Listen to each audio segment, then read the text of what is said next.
4-5 ദിവസം സ്കൂളില്ലാത്തതുകൊണ്ട് ഇന്ന് എനിക്ക് കുറച്ച് മടിയുണ്ടായിരുന്നു. എന്തായാലും ഇന്ന് തൃശ്ശൂർ ജില്ലയ്ക്ക് അവധിയൊന്നുമില്ല. അത് കാരണം ഇപ്പം നമ്മുടെ നിച്ചൂരിന് സ്കൂളിൽ പോകണം.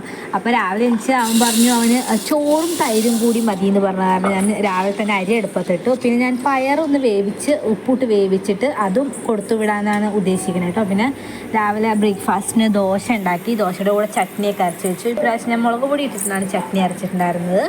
നിച്ചൂട്ടിന് ചെറിയൊരു മടി ഉണ്ടായിരുന്നു. അമ്മ സ്കൂളില്ല പറഞ്ഞിട്ട് എന്ന് പറഞ്ഞിട്ട് അങ്ങനെ പോയി അവന് സ്നാക്സ് ആയിട്ട് ഞാൻ കൊടുത്തു വിടുന്നത് കോഫിയുടെ ഫ്ലേവറുള്ള ഒരു ബിസ്ക്കറ്റും നമ്മുടെ മാൽക്കിസ്റ്റ് ചോക്ലേറ്റിൻ്റെ മാൽക്കിസ്റ്റ് ബിസ്ക്കറ്റുമാണ് കേട്ടോ. അതിനിടയിൽ അവൻ കഞ്ഞിവെള്ളം വേണം പറഞ്ഞിട്ട് കുറച്ച് ഉപ്പിട്ട് കൊടുത്തു. അവൻ ഈയിടെയായിട്ട് കുറച്ച് കഞ്ഞിവെള്ളം കൂടുതലാണ്. നല്ലതാണല്ലോ കുടിക്കട്ടെ കുട്ടികൾ. അപ്പോൾ അവൻ്റെ ലഞ്ച് ബോക്സ് പാക്കിംഗ് എല്ലാം കഴിഞ്ഞു. സ്നാക്സ് ബോക്സ് പാക്കിംഗ് എല്ലാം കഴിഞ്ഞ് അവനിങ്ങനെ സ്കൂൾ വണ്ടി ഇപ്പോൾ ഉമ്മർത്തേക്ക് വരും. അപ്പോൾ അതും കാത്ത് ഇങ്ങനെ ഇരിക്കുകയാണ്. അവന് യാത്ര അയക്കാൻ നമ്മുടെ സ്വത്തുമണിയും കൂടി